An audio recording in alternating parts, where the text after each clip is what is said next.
ഞാനിപ്പോൾ ഒരു യാത്രയിലാണ്. യാത്രയേക്കാൾ ഉപരി ഒരു അന്വേഷണത്തിലാണ് എന്ന് വേണമെങ്കിൽ പറയാം.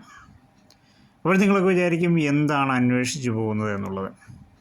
നിങ്ങൾക്കെല്ലാവർക്കും ഒരു സംശയമുണ്ട് എന്ത് അന്വേഷിച്ചുള്ളൊരു യാത്രയാണെന്ന്. സാധാരണ യാത്രകളിലൊക്കെ നമ്മൾ കാണുന്നത് കാഴ്ചകളും വിശേഷങ്ങളും ഒക്കെ ആണെങ്കിൽ, പ്രകൃതിയുടെ സൗന്ദര്യവും പ്രകൃതിയിലെ കാഴ്ചകളും ഒക്കെ ആണെങ്കിൽ, ഇന്ന് അതിൽ നിന്നുമൊക്കെ വ്യത്യസ്തമായി മറ്റൊരു വിശേഷത്തിലേക്കാണ് നമ്മൾ പോകുന്നത്. മറ്റൊരു വിശേഷം അന്വേഷിച്ചുള്ള ഒരു യാത്രയിലാണ് എന്ന് വേണമെങ്കിൽ പറയാം.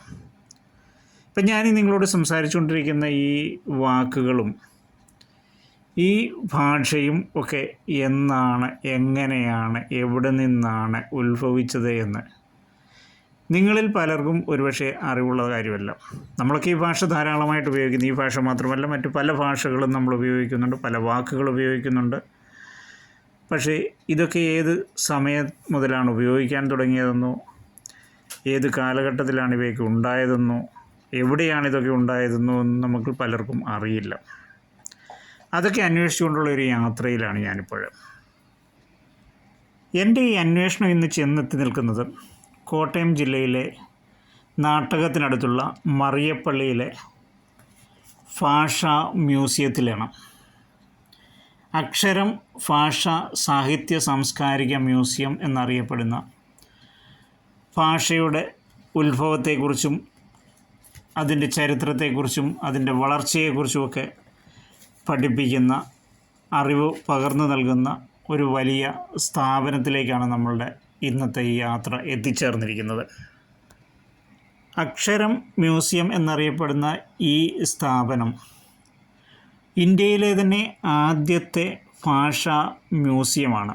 ഭാഷയ്ക്ക് മാത്രമല്ല, സാഹിത്യത്തിനും സംസ്കാരത്തിനും ഒക്കെ ഉതകുന്ന ഒരു മ്യൂസിയം എന്ന് വേണമെങ്കിൽ നമുക്കിതിനെ വിശേഷിപ്പിക്കാം. സാഹിത്യ പ്രവർത്തക സഹകരണ സംഘത്തിൻ്റെ ഉടമസ്ഥതയിലുള്ള ഈ ഭാഷാ മ്യൂസിയത്തിൻ്റെ വിശാലമായ മുറ്റത്തേക്ക് നമ്മളിപ്പോൾ നടന്നു പോയിക്കൊണ്ടിരിക്കുകയാണ്. അതിൻ്റെ പ്രധാന കവാടത്തിലേക്ക് നമ്മളിപ്പോൾ എത്തിച്ചേർന്നുകൊണ്ടിരിക്കുകയാണ്. ഒരു മ്യൂസിയത്തിൻ്റെ ഒരു സാംസ്കാരിക പൈതൃകത്തിൻ്റെയൊക്കെ പേരും പെരുമയും വിളിച്ചോതുന്ന, എല്ലാ അർത്ഥത്തിലും ഒരു സാംസ്കാരിക തനിമ നിലനിർത്തുന്ന ഒരു സ്ഥാപനം എന്ന് നമുക്ക് ഇതിൻ്റെ പ്രഥമ ദൃഷ്ടിയിലുള്ള കാഴ്ചയിൽ തന്നെ നമുക്ക് ബോധ്യമാവും. നമ്മൾ ഈ കയറി ചെല്ലുന്ന പ്രധാന കവാടത്തിൻ്റെ വലതുഭാഗത്തായി വലിയൊരു ശില്പം, ഒന്നിലധികം ശില്പങ്ങൾ ഇവിടെ കാണാൻ സാധിക്കുന്നൊരു കാഴ്ച കാണാം. അതായത് ലോകത്തിൻ്റെ വിവിധ ഭാഗങ്ങളിൽ ഭാഷ രൂപപ്പെട്ടതിന് ശേഷമുള്ള അതിൻ്റെ ഉപയോക്താക്കളും ആ ഭാഷ ഉപയോഗിച്ച് സാംസ്കാരികമായും സാഹിത്യപരമായ രചനകൾ നിർവഹിച്ചവരുടെയൊക്കെ ശില്പങ്ങളാണ് നമുക്കിവിടെ കാണാൻ സാധിക്കുന്നത്. നമ്മളിപ്പോൾ ഈ കാണുന്ന ശില്പം പുരാതന ഈജിപ്തിലെ 18ാം രാജവംശത്തിലെ പ്രശസ്തനായ ഒരു രാജകീയ എഴുത്തുകാരനായിരുന്ന നംറൂട്ടഫിൻ്റെ ശില്പമാണ്. പാരീസിലെ ലൂവർ മ്യൂസിയത്തിൽ സൂക്ഷിച്ചിരിക്കുന്ന ഇദ്ദേഹത്തിൻ്റെ ഈ പ്രതിമ വളരെ ലോക പ്രശസ്തമാണ്. അദ്ദേഹം ഒരു പാപ്പരാസ് ചുരുളിൽ എഴുതിക്കൊണ്ടിരിക്കുന്ന രൂപത്തിലാണ് ഈ പ്രതിമ ലൂവർ മ്യൂസിയത്തിൽ സൂക്ഷിച്ചിരിക്കുന്നത്. അതിൻ്റെ ഒരു നേർക്കാഴ്ചയെന്നോണമാണ് ഈ പ്രതിമ നമുക്കിവിടെ കാണാൻ സാധിക്കുന്നത്. ഇദ്ദേഹത്തോടൊപ്പം തന്നെ ഒരു കുരങ്ങൻ്റെ രൂപവും നമുക്ക് കാണാൻ സാധിക്കുന്നുണ്ട്. ബാബൂൺ എന്ന് പറയപ്പെടുന്ന ഈ കുരങ്ങൻ്റെ രൂപത്തിലാണ്, കുരങ്ങനോടൊപ്പമുള്ള ഒരു രീതിയിലാണ് അദ്ദേഹത്തിൻ്റെ ശില്പം നമുക്ക് പാരീസിലെ മ്യൂസിയത്തിൽ കാണാൻ സാധിക്കുന്നത്. ഈ ബാബൂൺ എന്ന് പറയുന്ന പുരാതന ഈജിപ്തിലെ അറിവിൻ്റെയും എഴുത്തിൻ്റെയും ഒക്കെ ദൈവമായിരുന്ന തോത്തിനെ പ്രതിനിധീകരിക്കുന്നതാണ്. ഈ ശില്പത്തിന് സമീപമായി നമ്മൾ കാണുന്നത് നംറൂട്ടഫിൻ്റെ കാലത്ത് അദ്ദേഹം സേവിച്ച അമൻഹോട്ടോപ്പ് മൂന്നാമൻ ചക്രവർത്തിയുടെ ശില്പമാണ്. ഇവിടവും പിന്നിട്ട് നമ്മൾ മുന്നോട്ട് ചെല്ലുമ്പോൾ കാണുന്നത് പുരാതന മെസൊപ്പൊട്ടോമിയൻ കാലത്തെ ഒരു എഴുത്തുകാരൻ്റെ ശില്പമാണ്. കയ്യിൽ എഴുത്താണി പിടിച്ചു നിൽക്കുന്ന രൂപത്തിലുള്ള മെസൊപ്പൊട്ടോമിയൻ റൈറ്ററുടെ ശില്പമാണ് കണ്ടുകൊണ്ടിരിക്കുന്നത്. ഇപ്പോൾ നമ്മൾ ഈ കണ്ടുകൊണ്ടിരിക്കുന്നത് ഗുജറാത്തിലെ ഭാവ്നഗർ ജില്ലയിലെ പാലിത്താന ജൈന ക്ഷേത്രത്തിൽ കാണുന്ന എഴുത്തുകാരികളുടെ ശില്പമാണ്. ഇതിന് സമീപമായി നമ്മൾ കാണുന്നത് കർണാടകയിലെ ബെല്ലഗാവിയിലെ ചാലൂക്യ ക്ഷേത്രത്തിൽ കാണുന്ന എഴുത്തുകാരിയുടെ ശില്പമാണ്. അതിന് സമീപമായി നമ്മൾ കാണുന്നത് വലങ്കയിൽ എഴുത്താണിയും പിടിച്ചുകൊണ്ട് നിൽക്കുന്ന ഒരു എഴുത്തുകാരിയുടെ ശില്പമാണ്. ഈ ശില്പങ്ങളിൽ നിന്നൊക്കെ നമുക്ക് വെളിവാകുന്ന ഒരു കാര്യം, സ്ത്രീകൾ എത്രത്തോളം എഴുത്തും വായനയും അഭ്യസിച്ചിരുന്നു എന്നുള്ളതാണ്. 14-ാം നൂറ്റാണ്ടിലും അതിനു മുമ്പും ഒക്കെയുള്ള കാലഘട്ടങ്ങളിലെ സ്ത്രീകൾ അവർ എഴുത്തിനോടും അതുപോലെ തന്നെ ഇങ്ങനെയുള്ള സാഹിത്യപരമായ സൃഷ്ടികളോടുമൊക്കെ എത്രത്തോളം താല്പര്യം പ്രകടിപ്പിച്ചിരുന്നു, അവരെത്രത്തോളം അറിവുള്ളവരായിരുന്നു എന്നുള്ളതാണ് ആ സമൂഹത്തിൻ്റെ ഒരു കാഴ്ചയായിട്ട് നമുക്ക് കാണാൻ സാധിക്കുന്നത്. ഈ ശില്പങ്ങളൊക്കെയും വളരെ ലോകപ്രശസ്തമായ ശില്പങ്ങളാണ്. അതിൻ്റെയൊക്കെ ഒരു നേർസാക്ഷ്യമായിട്ടാണ് ഇവിടെ അതൊക്കെ പ്രതിദാനം ചെയ്യുന്നത്. ഈ ഭാഷാ മ്യൂസിയത്തിൽ ഈ ശില്പങ്ങളെ കാഴ്ചകൾ നമ്മളെ എതിരേൽക്കുന്നത് തന്നെ അവയുടെ പ്രാധാന്യം നമുക്ക് വെളിവാക്കുന്ന രീതിയിലാണ്. ഇതിനോടനുബന്ധിച്ച് തന്നെ നമുക്കൊരു ഗുഹാശില്പം കാണാൻ സാധിക്കും. ഗുഹാശില്പത്തിൻ്റെ മാതൃക ഛത്തീസ്ഗഡിലെ ജോഗിമാര ഗുഹാശില്പത്തിൻ്റെ മാതൃകയിലാണ് ഇവിടെ ഈ ഗുഹാശില്പം അണിയിച്ചൊരുക്കിയിരിക്കുന്നത്. BC 3-ാം നൂറ്റാണ്ടിൽ പ്രാകൃത ഭാഷയിൽ എഴുതപ്പെട്ട 5 വരി ബ്രാഹ്മി അക്ഷരമാലകൾ നമുക്കിവിടെ കാണാൻ സാധിക്കും. ഈ കാഴ്ചകളൊക്കെയും പിന്നിട്ട് നമ്മൾ പ്രധാന കവാടത്തിലേക്ക് എത്തിച്ചേരുമ്പോൾ, ഈ ഭാഷാ മ്യൂസിയത്തിൻ്റെ പ്രധാന കവാടം പിന്നിട്ട് നമ്മൾ കടന്നു ചെല്ലുമ്പോൾ വിശാലമായ ഒരു റിസപ്ഷൻ ഏരിയ, അവിടെ നമ്മളെല്ലാം വരവേറ്റുകൊണ്ട് ഒരു വലിയ ശില്പം അവിടെ കാണാം. ഒരു വലിയ പ്രതിഭയുടെ, മഹാനായ ഒരു എഴുത്തുകാരൻ്റെ പ്രതിമയാണ് നമ്മൾ കാണുന്നത്. കാരൂർ നീലകണ്ഠപിള്ള എന്ന പ്രശസ്തനായ ചെറുകഥാകൃത്തിൻ്റെ പ്രതിമയാണ് നമ്മളിപ്പോൾ കാണുന്നത്.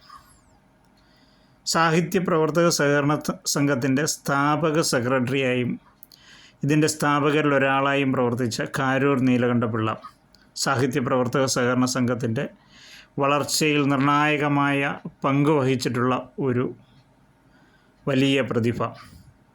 ഇതിൻ്റെ എല്ലാം ഈ പ്രസ്ഥാനത്തിൻ്റെയൊക്കെയും ചുക്കാൻ പിടിച്ചിരുന്ന ഈ കാരൂർ നീലകണ്ഠപിള്ളയുടെ പ്രതിമ ഒരുപാട് സ്മരണകൾ നമ്മളെ പിന്നിലേക്ക് കൊണ്ടുപോകുന്ന ഒരു കാഴ്ച കാണാം.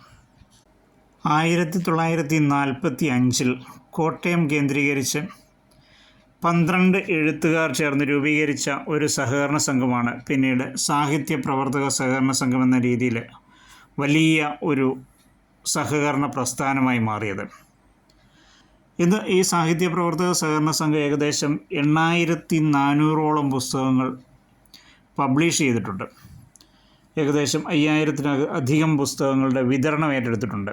അങ്ങനെ എന്തുകൊണ്ടും സാഹിത്യകാരന്മാർക്കും സാഹിത്യ മേഖലയിൽ പ്രവർത്തിക്കുന്നവർക്കുമൊക്കെ എല്ലാ രീതിയിലുള്ള സഹായങ്ങളും സഹകരണങ്ങളും നൽകുന്ന വലിയൊരു പ്രസ്ഥാനമായിട്ട് മാറിക്കൊണ്ടിരിക്കുകയാണ് ഈ സാഹിത്യ പ്രവർത്തക സഹകരണ സംഘം എന്ന് പറയുന്നത്.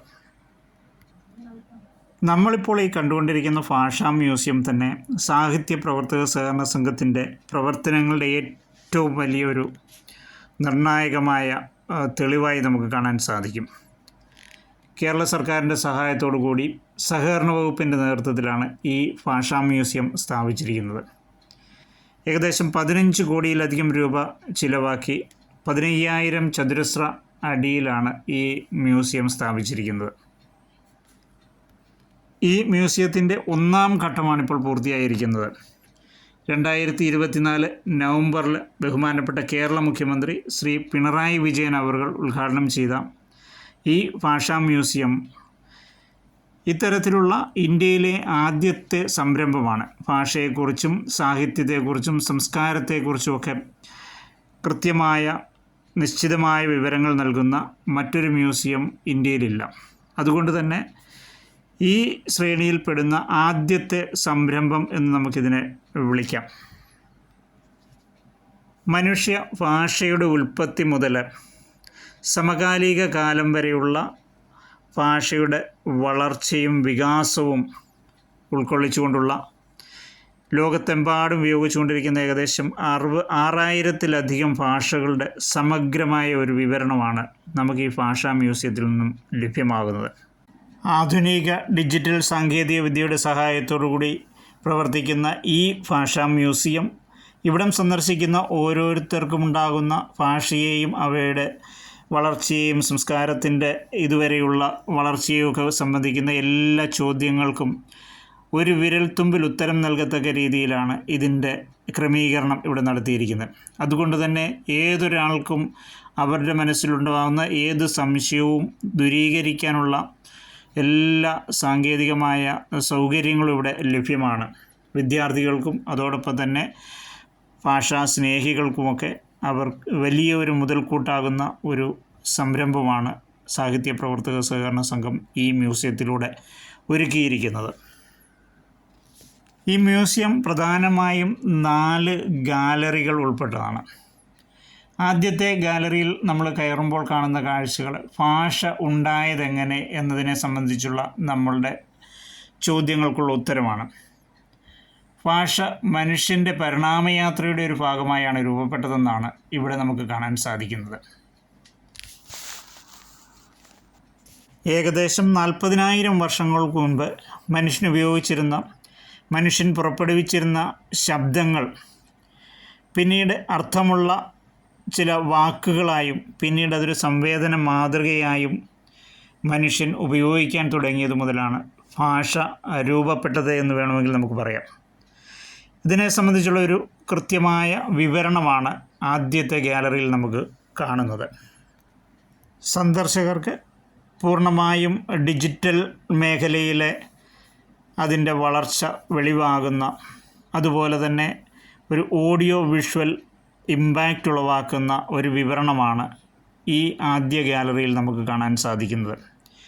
മനുഷ്യൻ്റെ ഉത്ഭവം മുതൽ മനുഷ്യൻ പുറപ്പെടുവിക്കുന്ന ശബ്ദങ്ങൾ, ആ ശബ്ദങ്ങൾ തിരിച്ചറിയുന്നത്, അവയ്ക്ക് അർത്ഥപൂർണമായ ചില വാക്കുകളിലേക്ക് എത്തിച്ചേരുന്നത്, ഇങ്ങനെയൊക്കെയുള്ള എല്ലാ കാര്യങ്ങളെക്കുറിച്ചും ഇവിടെ വളരെ വിശദമായി കൃത്യമായ പിക്ചറൈസേഷൻ നൽകുകയാണ് ആദ്യത്തെ ഈ ഗാലറിയിൽ ചെയ്യുന്നത്.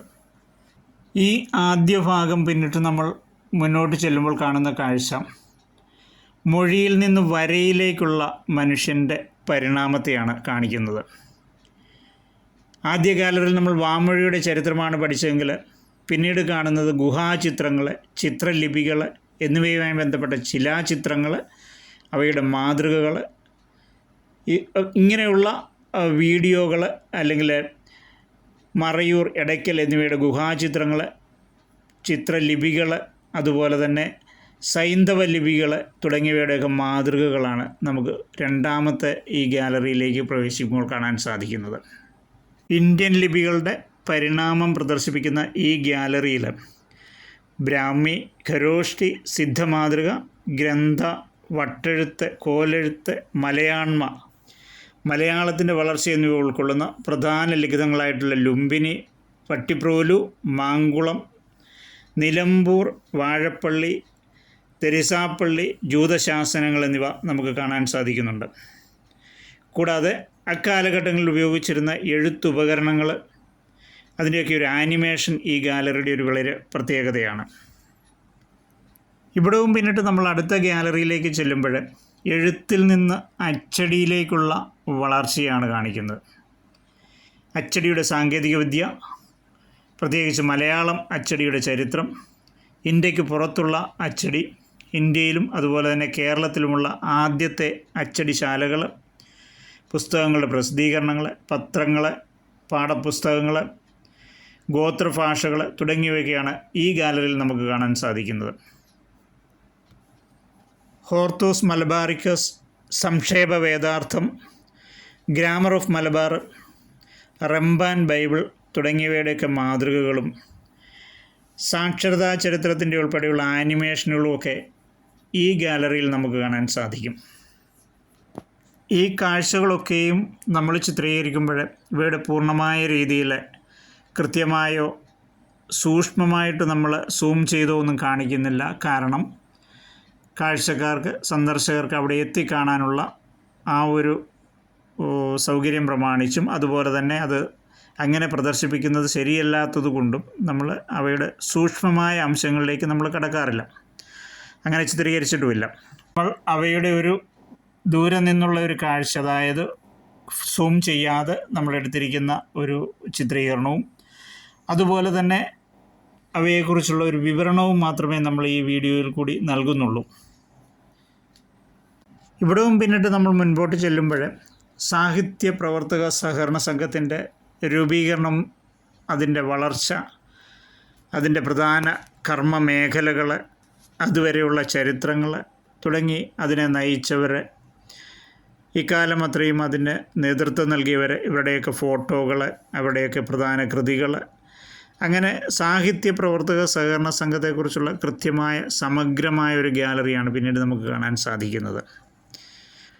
മലയാള സാഹിത്യ ചരിത്രത്തിൽ അതിൻ്റെ വളർച്ചയ്ക്ക് ഏറ്റവും നിർണായകമായ ഒരു സംഭാവന നൽകിയ പ്രസ്ഥാനം എന്നുള്ള രീതിയിൽ സാഹിത്യ പ്രവർത്തക സഹകരണ സംഘം എന്നും മലയാളിയുടെ ഭാഷാബോധത്തെ പ്രചോദിപ്പിച്ചുകൊണ്ട് നിൽക്കുന്ന ഒരു പ്രസ്ഥാനമാണ്. പിന്നീട് നമ്മൾ പോകുന്നത് ലോക ഭാഷാ ചരിത്രത്തിലേക്കാണ്. ലോകത്തെ വിവിധതരം ഭാഷകൾ, വിവിധ ഗോത്രങ്ങളുടെ ഭാഷകൾ, വിവിധ രാജ്യങ്ങളിൽ ഉപയോഗിച്ചുകൊണ്ടിരുന്നതും ഇപ്പോൾ നിലവിലുള്ളതുമായ ഭാഷകൾ, ഏകദേശം 6000-ത്തിലധികം വരുന്ന ഭാഷകളുടെ ചരിത്രം, അത് ഒരു മാപ്പിൻ്റെ രൂപത്തിൽ, അതായത് ഡിജിറ്റൽ മാപ്പാണ് ഇവിടെ കൊടുത്തിരിക്കുന്നത്. ഓരോ രാജ്യത്തിൻ്റെയും ഓരോ പ്രത്യേക മേഖലകളിലും ഉപയോഗിച്ചുകൊണ്ടിരുന്ന ഭാഷകൾ, ഓരോ കാലഘട്ടത്തിൽ ഉപയോഗിച്ചുകൊണ്ടിരുന്ന ഭാഷകൾ, അവയുടെ സംസ്കാരങ്ങൾ, അങ്ങനെ തുടങ്ങിയ എല്ലാ കാര്യങ്ങളെക്കുറിച്ചും ലോകത്തിൻ്റെ വിവിധ ഭാഗങ്ങളിലുള്ള സംസ്കാരത്തിൻ്റെ ഒരു ക്രോഡീകരണമാണ് നമുക്ക് ഈ മാപ്പിലൂടെ കാണാൻ സാധിക്കുന്നത്. നമുക്കാവശ്യമായ എല്ലാ വിവരങ്ങളും നമ്മൾ അവിടെ ടച്ച് ചെയ്യുമ്പോൾ ഓരോ രാജ്യത്തിൻ്റെയും അല്ലെങ്കിൽ ഓരോ മേഖലയുടെയും ഭാഗങ്ങൾ നമ്മൾ ടച്ച് ചെയ്ത് കഴിയുമ്പോൾ നമുക്കത് സ്ക്രീനിൽ തെളിഞ്ഞു കാണും. അവിടെ ഉപയോഗിച്ചുകൊണ്ടിരുന്ന ഭാഷ ഏത് കാലഘട്ടം മുതൽ ഏത് കാലഘട്ടം വരെ ഉപയോഗിച്ചിരുന്നു, അവയുടെ വളർച്ച എന്താണ്, നിലവിൽ അവിടെ ഉപയോഗിച്ചുകൊണ്ടിരിക്കുന്ന ഭാഷ എന്താണ് തുടങ്ങി ആ പ്രദേശത്തെക്കുറിച്ചുള്ള സമഗ്രമായ ഒരു സാംസ്കാരിക അപഗ്രഥനമാണ് നമുക്ക് ഈ മാപ്പിൽ കൂടി ലഭ്യമാകുന്നത്. ഈ ഭാഷാ മ്യൂസിയം നമ്മൾ സന്ദർശിച്ച് കഴിയുമ്പോൾ, ഇത് പൂർത്തിയായി നമ്മൾ പുറത്തേക്ക് ഇറങ്ങുമ്പോൾ നമുക്ക് ഏറ്റവും സന്തോഷം തരുന്ന ഒരു കാര്യം, നമ്മൾ ഇത്ര നാൾ ഉപയോഗിച്ചുകൊണ്ടിരുന്ന ഭാഷയ്ക്കും ഈ വാക്കുകൾക്കും നമ്മൾ പിന്തുടരുന്ന സംസ്കാരത്തിനുമൊക്കെ എത്രത്തോളം പ്രാധാന്യമുണ്ടായിരുന്നു, എത്രത്തോളം പഴമയുണ്ടായിരുന്നു, അവ ഏതേത് കാലഘട്ടങ്ങളിലാണ് ഉരുത്തിരിഞ്ഞത്, ഇത്ര നാളായി അത് എത്രത്തോളം വളർന്നു തുടങ്ങിയ എല്ലാ കാര്യങ്ങളെക്കുറിച്ചും നമുക്ക് ഒരറിവ്, ഒരു ബോധവൽക്കരണം നമുക്കുണ്ടാവുകയാണ് ഇതിൻ്റെ ഈ സന്ദർശനത്തിലൂടെ നമുക്കുണ്ടാകുന്നത്. പ്രത്യേകിച്ച് സ്കൂൾ കുട്ടികൾ, കോളേജ് കുട്ടികൾ തുടങ്ങിയവർക്കൊക്കെ അവർക്ക് ഭാഷാ പഠനത്തിൽ വളരെയധികം സഹായം നൽകുന്നൊരു സ്ഥാപനമാണിത്. അധ്യാപനത്തിന് അല്ലെങ്കിൽ അതിനേക്കാൾ ഉപരിയായി കൂടുതൽ വിവരങ്ങൾ കൈമാറാൻ പറ്റുന്ന ഒരു വലിയ ഗവേഷണ കേന്ദ്രമാണ് ഇവിടെ വിഭാവനം ചെയ്യുന്നത്. ആദ്യഘട്ടം മാത്രമേ ഇപ്പോൾ പൂർത്തിയായിട്ടുള്ളൂ. ഇനിയും വളരെയധികം വികസന പ്രവർത്തനങ്ങൾ ഇവിടെ നടക്കുന്നുണ്ട്. അതിൻ്റെയൊക്കെ പണികൾ പുരോഗമിച്ചുകൊണ്ടിരിക്കുകയാണ്. ഉടൻ തന്നെ പൂർണ്ണമായ രീതിയിലേക്ക് ഇത് മാറും. അതിനുശേഷം ഇപ്പോൾ നിലവിൽ ഒരുപാട് സ്കൂൾ കുട്ടികൾ, കോളേജ് കുട്ടികൾ, അതുപോലെ തന്നെ ഭാഷാപ്രേമികളൊക്കെ ദിവസേന നൂറുകണക്കിന് ആളുകൾ ഈ മ്യൂസിയം സന്ദർശിക്കാൻ ഇവിടെ എത്തുന്നുണ്ട്. സ്കൂൾ കോളേജ് കുട്ടികൾക്ക് പ്രത്യേകമായ ഫീസ് ഇളവുണ്ട്. ഇവിടെ പ്രവേശിക്കുന്നതിനുള്ള പാസ് അവരുടെ നിരക്കിൽ ഇളവുകൾ കൊടുത്താണ് സ്കൂൾ കോളേജ് കുട്ടികൾ ഇവിടെ പ്രവേശിക്കുന്നത്. അതുപോലെ പൊതുജനങ്ങൾ ധാരാളമായിട്ട് എത്തുന്നുണ്ട്. അവർക്ക് ഈ സംഭവത്തെക്കുറിച്ച്, ഇത് ശരിക്കും നമ്മുടെ നാട്ടിലുള്ള ആളുകൾക്ക് ഇത്രത്തോളം അറിവില്ല ഇങ്ങനെ ഒരു വലിയ പ്രസ്ഥാനം നമ്മുടെ നാട്ടിലുണ്ട് എന്നുള്ളത്. പലരും ഈ വഴി കൂടെ പോകുമ്പോഴിങ്ങനെ കാണാറുണ്ട് ഭാഷാ മ്യൂസിയം. നേരത്തെ ഇവിടെ സാഹിത്യ പ്രവർത്തക സഹകരണ സംഘത്തിൻ്റെ ഒരു പ്രസ്സാണ് പ്രവർത്തിച്ചുകൊണ്ടിരുന്നത്. അന്ന് വലിയ ശോചനീയമായ ഒരവസ്ഥയിലായിരുന്നു. കാട് മൂടിക്കിടക്കുന്ന വലിയൊരു പറമ്പായിരുന്നു നമ്മൾക്ക് കാണാൻ സാധിക്കുന്നത്. അതിന് നടുക്ക് ഒരു പ്രിൻറ്റിങ് പ്രസ്സും അവരുടെ ഓഫീസും ഒക്കെ ആയിട്ട് പ്രവർത്തിച്ചുകൊണ്ടിരുന്നതാണ്. പക്ഷേ ഇപ്പോൾ ആ കഥയൊക്കെ മാറി. ഇപ്പം വളരെ മനോഹരമായൊരു ക്യാമ്പസ് എന്ന് നമുക്കിതിനെ പറയാം. അതായത് ഒരു അന്താരാഷ്ട്ര നിലവാരത്തിൽ ഇതിൻ്റെ പണി പൂർണ്ണമായിട്ടും പൂർത്തിയാകുമ്പോൾ അന്താരാഷ്ട്ര നിലവാരത്തിലുള്ള നമുക്ക് ലോകത്തിന് കാട്ടിക്കൊടുക്കാൻ പറ്റുന്ന ഒരു വലിയ സംരംഭം, വലിയൊരു പ്രസ്ഥാനം. ഭാഷയെക്കുറിച്ചും ചരിത്രത്തെക്കുറിച്ചും സംസ്കാരത്തെക്കുറിച്ചുമൊക്കെ പഠിക്കുന്നവരും ഗവേഷണം നടത്തുന്നവരുമൊക്കെ വന്ന് കാണാൻ ആഗ്രഹിക്കുന്ന തരത്തിലാണ് ഇതിൻ്റെ വളർച്ച മുൻപോട്ട് പോയിക്കൊണ്ടിരിക്കുന്നത്. എന്തുകൊണ്ടും നമ്മുടെ നാടിന് വലിയൊരു മുതൽക്കൂട്ടാവുന്ന ഈ ഭാഷാ മ്യൂസിയം എല്ലാവരും വന്ന് കാണണം, ഇതിനെക്കുറിച്ച് അറിയണം, മറ്റുള്ളവർക്ക് ഇതിൻ്റെ അറിവ് പകർന്നു കൊടുക്കണം. അതുപോലെ തന്നെ നമ്മളുടെ ഈ ഭാഷാ മ്യൂസിയത്തെക്കുറിച്ചുള്ള ചരിത്രവും അവയുടെ വിശേഷവും ഒക്കെ നമ്മൾ എത്ര പറഞ്ഞാലും മതിയാവില്ല. ഒരുപാട് കാര്യങ്ങൾ ഇനിയും പറയാനുണ്ട്. നമുക്ക് ഇനി അടുത്ത ഘട്ടം ഇതിൻ്റെ വികസനവും അതിൻ്റെ വളർച്ചയെക്കുറിച്ചുമൊക്കെ പിന്നീട് നമുക്ക് സംസാരിക്കാം. നമ്മുടെ ചാനൽ സബ്സ്ക്രൈബ് ചെയ്യാനും ഫോളോ ചെയ്യാനും മറക്കരുത്. അടുത്തൊരു വീഡിയോയുമായി വരുന്നത് വരെ ബൈ.